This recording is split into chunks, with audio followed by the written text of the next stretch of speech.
What's up everybody? Today we're making our first dessert on the channel, and I figured what better way than combining two of my favorite desserts, which is a Carlota and a tiramisu. But today we're making it with a twist. We're doing it with an amazing Café de Olla, the classic Mexican coffee that starts your day with orange peel, piloncillo, and cinnamon, and the star of the show, which are these puppies here. These are galletas Marías. Very classic grandma cookie. My grandma always served them to guests with some coffee, maybe some tea if they asked for it. I can't wait to share this recipe with you. It's an incredible one. A no-bake refrigerator cake. Say that 5 times fast. I'll see you in the kitchen. Let's go. So for Café de Oya, or at least this recipe that I'm gonna do, I have all my ingredients weighed out. Basically, you just go through it however you'd like or how you'd make your coffee. But I'm gonna show you my way. Here we go. Okay, so we're gonna put everything in a French press here. And I like grating my citrus. And I was gonna do this little number here. And at the restaurant, I think I would do like a peeler and just do like a Café de Olla in a pot. I just like doing it in a French press for a small batch because it's gonna strain a little bit better, and the French press like has all these filters that it just makes my life easier. So we have this beautifully grated citrus that's just gonna go into our French press like this. Coffee snobs, don't come at me, okay? Who, you're putting citrus in there? Yes. I have some piloncillo here that I grated. I put it through a cheese grater because otherwise it's very tough. You can't like break this apart. So you're gonna really have to either make your Café de Olla the way you do it or grate it through a grater, which is what I did. But it's a Mexican sugar, very similar to palm sugar. It provides an amazing flavor for Café de Olla. You really can't replace it. You could try it with brown sugar with some spices in it, in here as well, just to kind of like mirror its flavor. But you know, figure it out. So our canela mexicana, it has to be canela mexicana because it's so tender. Cassia, which is the harder one that you see in the grocery stores, will overpower the Café de Olla, whereas the canela mexicana will just kind of perfume it, and it's more floral. It's more soft, both in flavor and in texture. You guys can see me like kind of just 1-2 finger strength, which is probably to a normal man's finger strength 2-3 times, like a John Henry situation, I've been told. Now our coffee goes in. I have like 30 grams here of ground coffee. Use whatever you got, guys, okay? So we're just making coffee, all right? And then I have some hot water here. Make sure all the grounds are nice and wet. That looks great. Okay, cool. Just gonna move these around. Just make sure they have surface area here. I'll let them steep for a minute. Café de Olla, there's a million ways to make it. You can spice it heavier. You can use a different type of piloncillo as well, but this is like mostly the flavors that I like in there: orange, cinnamon, piloncillo, classic. So the second part of our coffee situation is we're gonna do a coffee syrup with all this. So in front of me here, I have some vanilla extract. I have some Dutch processed cocoa powder, some just regular sugar, and then I have some mezcal. And you have to make sure the Dutch processed is the one that you're using. It has to pass through those milky white Dutch hands, okay? Otherwise, what are you doing with your life? All right, we're pressing out our coffee here. Here we go. Now it's gonna get poured into a bowl. So good. I gotta try it, man. It smells like, you know, my mom or grandma's house, like on a weekend. Get a little spoon in here. Oh yeah, very nice. Not too sweet. This I'm happy to drink by itself. We brewed a really nice cup of Café de Olla, but we're gonna turn it into a syrup for our galletas Marías. Okay, so into our bowl. You wanna make sure your coffee's still kind of warm too, so this is just easier to incorporate. So we have some white sugar going in, cocoa powder, and of course the recipe will be down below, guys. Some vanilla extract and mezcal. I'm a big proponent of using the best you can afford, so whatever you can get, use it. If you want to use tequila for it, no problem. Use your favorite kind of liqueur. If you don't drink, no problem. Totally understand. You can totally omit it. But I really like this mezcal. It's from Mezcal Malbien. It is a little bit more approachable than like the more rustic mezcales that you see out there. And when I tasted this for the first time, I said it had like cocoa nib notes, coffee notes at the end, piloncillo notes. It has like these like baking things happening in the background. But up front, it's totally agave, but has like citrusy, peppery notes as well.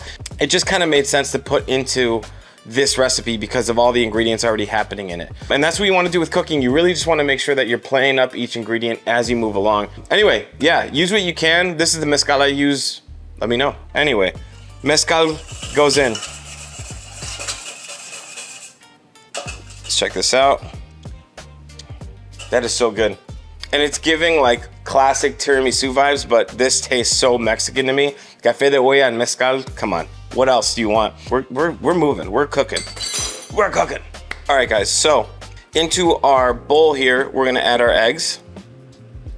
I have some boiling water going over here in this pot. We're gonna do like a bain-marie action. I'm just doing it in my mixing bowl because it's metal and it's easier, less cleaning as well. So to these, I'm gonna add a pinch of salt and the sugar. There we go. All right, now this is gonna go onto this pot and you're just gonna whisk constantly. And you don't really wanna go more than 5 minutes with this. And what this is doing, it's gonna denature the proteins in the egg. We're getting a little sciencey here. It's gonna denature the proteins in the eggs, which is gonna make them more able to accept the sugar and the air and make this a lot fluffier of a texture. So we're leaning heavily on the classic sabayon technique in Italian tiramisu. Just to make sure any eggs on the edge aren't sticking, I like using a little spatula here. So you just kind of take it and then move it around. Make sure it's getting nice contact with the bottom of the pot, stay nice and warm, and check to make sure your pot's not touching the water, all that stuff. Again, I talk about being an active cook all the time. And don't beat yourself up. If you don't get this right on the first try, it's all right, it happens. It's happened to me. I've made scrambled eggs, sweet scrambled eggs before, so don't get down on yourself. I think it's important to just kind of be resilient as a cook and as a human being in general. Maybe I'm too dumb to like know when to stop, but more than anything, I just want to know like to push myself. I want to make sure I can do something and not just give up.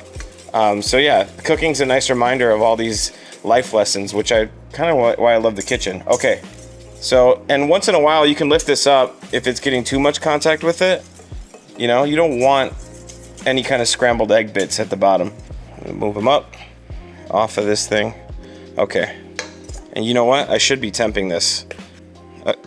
Yeah, we're close. So this should temp out to 160. We're very close. 156 right now. We're super close. So again, don't go by timing, go by temping. I almost forgot. See what I mean? Dude, come on, Jay-Z. I'm gonna keep it off the heat for a second here. Okay, there we go. And I'm gonna get a little bit more on there in a second. Yeah, you wanna make sure you're temping this out to 160. You can already see the texture changing on this thing. It's looking great. Yeah, we're just under, yeah, I'm gonna call it there. I'm calling it. We're touching 158 around there. And then from here, I'm gonna shut this off. So then from here, you can see the texture's already like changed. Okay, it's a little like more custardy. We're gonna whip it. And we're gonna make sure the volume triples, almost quadruples, maybe quintuplets. I don't think that's how you say that. So, in a stand mixer fitted with a whisk attachment, I'm gonna put my egg mixture on here, and we're gonna whip this for about 5 to 10 minutes, depending on the speed and power of your machine. We're looking for it to kind of like quadruple in size. You want a lot of air incorporated. So, a little trick I like doing for working with a stand mixer at high speeds is to drape a little plastic wrap over it, like so. And this is just gonna prevent splatters and splashes and easier cleanup at the end. Just make sure it's not in the path of the machine. So here we go.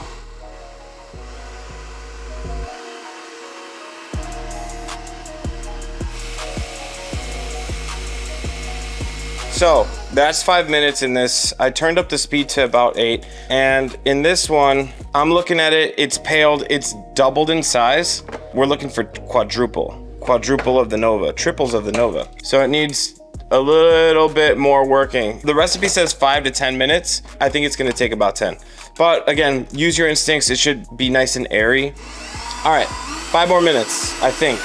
So it's been about 10 minutes of whipping this on high, and we're gonna start incorporating the mascarpone in there. We're gonna go on with the rest of our salt. Our vanilla extract going in. Yeah. And I'm gonna put this on medium speed, and we're just gonna incorporate this like one scoop at a time kind of thing. You don't have to be too fine at this part. This isn't like a fussy filling. It's like literally between a whipped cream and a custard. And it's like one of my favorite things. And I like a little salt in here because where there's sugar, there should be salt, in my opinion. People get mad about that sometimes in my salsas, but it's all about balance. It smells incredible. I can already smell this whole dessert. We made the Café de Oya syrup. It's looking good. It's smelling great. Here we go. 1 scoop at a time.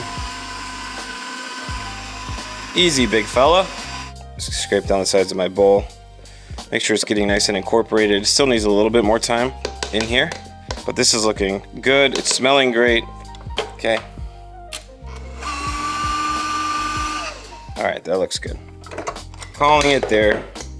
Get all of that off of there. And guess what? We're ready to start building our dessert. All right, guys, it's time to start building the Carlota. We're gonna put our coffee syrup in here. We're gonna give it a little mix though.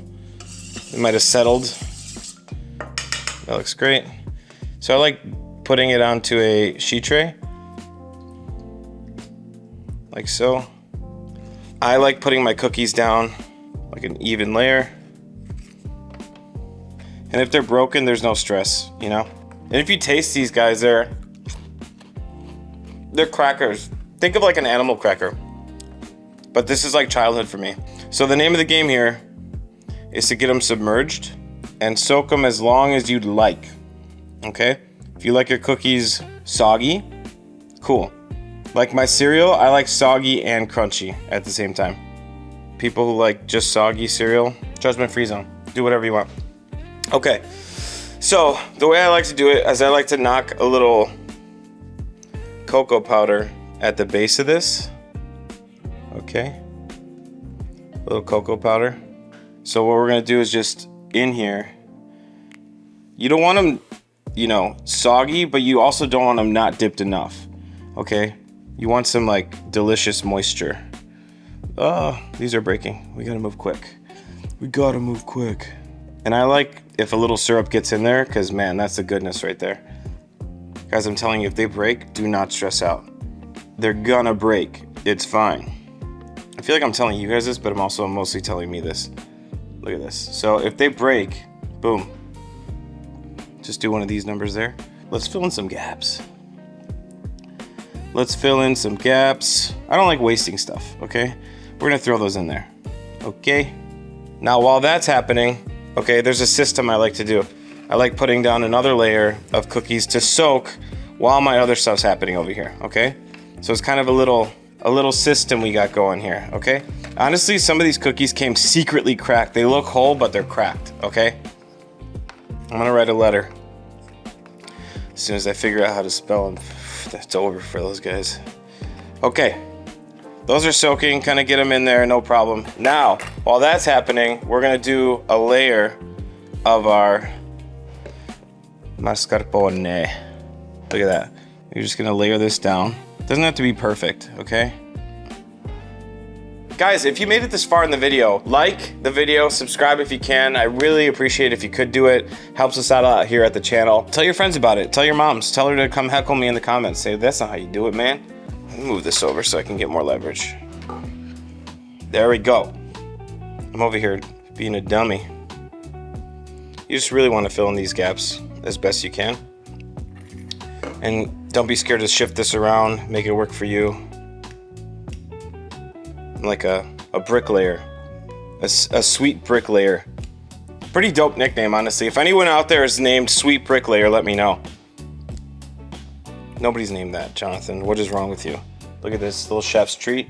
Chef's mini cookie here. Let me try this. Like pure happiness. Okay, and on this, you're gonna go some cocoa powder. And you're just gonna do this until you get tired, all right? Until your fingers hurt. You get the vibe, just building layers, baby, that's all it is. Now, we're popping this into the fridge for minimum 2 hours, ideally overnight, okay? For that beautiful texture this sets. You want it to get cold, you want it to kind of meld, all the flavors, all the layers kind of like blend into each other, which is ideal. Just look at those layers. I'm excited to try this. I don't know about you guys. Anyway, into the fridge.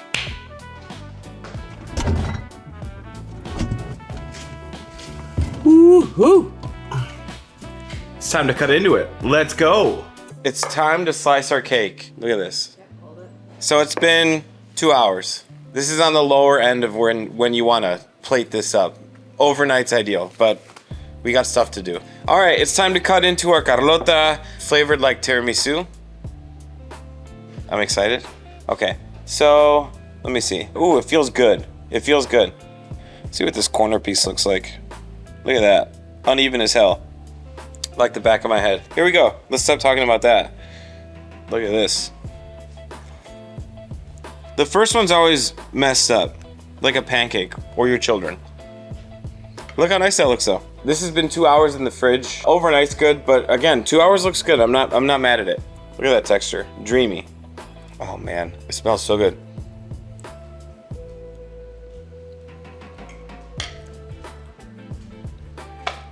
One of Jennifer's favorite desserts is tiramisu.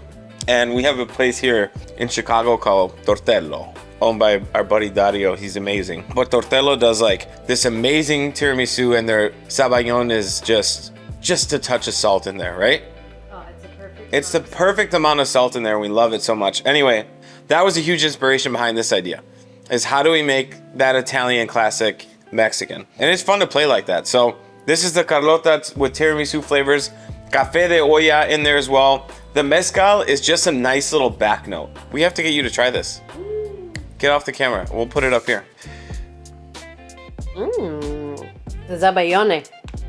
It's right. It's good, right? Mm-hmm. Ooh, I taste a little bit of the booze. Do you? Oh, just a touch. The mezcal is perfect for it this gives one. it gives it the edge.